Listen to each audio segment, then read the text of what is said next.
राधे राधे दोस्तों, स्वागत है आप सभी का आपके अपने चैनल प्रभु कृपा में। दोस्तों, आज मैं बताऊंगी आप सभी को महाकवि तुलसीदास जी के बारे में, जिन्होंने श्री रामचरितमानस की रचना की थी।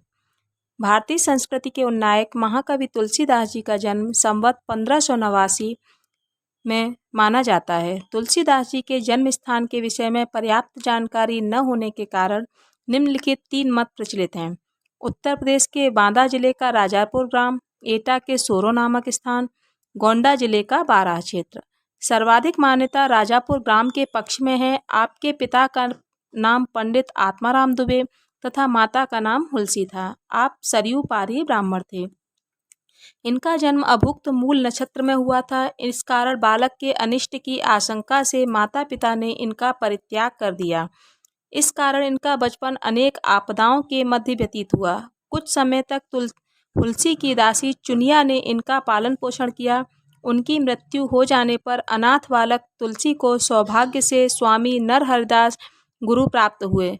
उनकी कृपा से तुलसीदास जी को वेद पुराण और अन्य शास्त्रों के अध्ययन और अनुशीलन का अवसर प्राप्त हुआ। कुछ समय पश्चात तुलसीदास जी स्वामी जी के साथ काशी आ गए। वहाँ पर स्वामी जी ने इन्हें वेद, वेदांग, दर्शन, इतिहास, पुराण आदि में पारंगत बना दिया। इसके बाद गुरुजी ने आज्ञा देकर अब आप अपने गांव आ गए। यहाँ आपका विवाह पंडित दीनबंधु पाठक की पुत्री इलनावली से हुआ।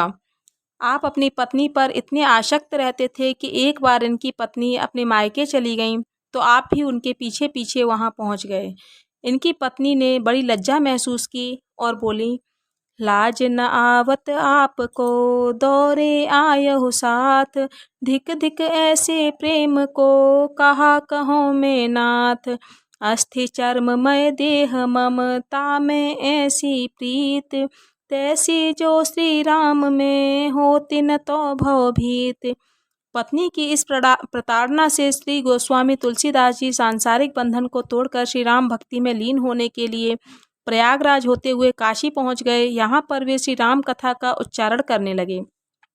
उन्हें रात में हनुमान जी के दर्शन हुए। हनुमान जी से मिलकर उन्होंने अपनी श्री राम जी के प्रत्यक्ष दर्शन की अभिलाषा पूर्ण करने का प्रयत्न किया। हनुमान जी ने उन्हें चित्रकूट जाने की सलाह दी। चित्रकूट जाते समय मार्ग में उन्हें 2 सुंदर राजकुमार घोड़ों पर जाते हुए दिखाई दिए। वे उनकी सुंदरता पर मोहित होकर उन्हें एकटक देखते हुए खड़े रह गए। हनुमान जी ने सारा भेद खोलते हुए बताया कि ये दोनों राजकुमार और कोई नहीं थे बल्कि स्वयं राम और लक्ष्मण थे।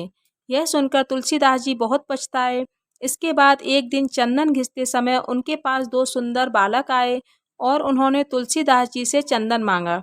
तुलसीदास जी ने उन्हें चंदन देकर उनसे अपने माथे पर चंदन लगवाने लगे। इस पर हनुमान जी ने तोते के रूप में निम्नलिखित दोहा पढ़ा। चित्रकूट के घाट पर भई संतन की भीड़, तुलसीदास चंदन घिसे तिलक देत रघुबीर। यह सुनकर तुलसीदास जी समझ गए कि ये दोनों बालक श्री राम व लक्ष्मण हैं। उन्होंने भगवान की रूप माधुरी को छक्कर पिया। इसके बाद भगवान श्री राम अपने भाई लक्ष्मण सहित अंतर्ध्यान हो गए। तुलसीदास के इष्ट देव राम थे। तुलसी चाहत जन्म भई राम चरण अनुराग, यही उनके जीवन का परम आदर्श रहा। राम के प्रति इनकी अटूट भक्ति भावना की अभिव्यक्ति ही उनके व्याख्या ग्रंथों का विषय है। भगवान श्री राम के आदेशानुसार गोस्वामी तुलसीदास जी पुनः अयोध्या आए और उन्होंने संवत 1631 के मधुमास की रामनवमी को श्री रामचरितमानस की रचना प्रारंभ की। इस महान काव्य की रचना में उन्हें 2 वर्ष 7 माह और 26 दिन का समय लगा। समाज में तुलसीदास जी के प्रभाव में निरंतर वृद्धि को देखकर पंडित लोगों में उनके प्रति ईर्ष्या पैदा होने लगी। उन्होंने रामचरितमानस को चुराने के लिए 2 चोर भेजे। चोरों ने देखा कि गोस्वामी तुलसीदास जी की कुटिया पर 2 राजकुमार पहरा दे रहे हैं।